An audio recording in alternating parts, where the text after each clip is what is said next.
বাংলাদেশ বিমান বাহিনীর জন্য লালমনিরহাটে নির্মাণ করা হচ্ছে এশিয়া মহাদেশের দ্বিতীয় বৃহত্তম বিমান ঘাঁটি।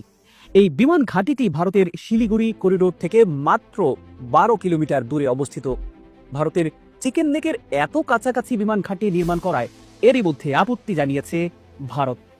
শিলিগুড়ি করিডোরের অত্যন্ত শুরু এই চিকেন নেক দিয়ে ভারতের মূল ভূখণ্ডের সাথে তাদের পূর্বাঞ্চলীয় 7টি রাজ্যের সাথে যোগাযোগ রক্ষা করে।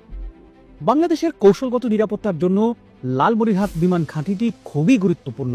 এই বিমান ঘাঁটি ভারতের চিকেন নেকের উপর নিঃশ্বাস ফেলছে। প্রিয় দর্শক, আজকের প্রতিবেদনটি সাজিয়েছি নির্মিতব্য লালমনিরহাটের বিমান ঘাঁটির আদ্যপান্ত নিয়ে।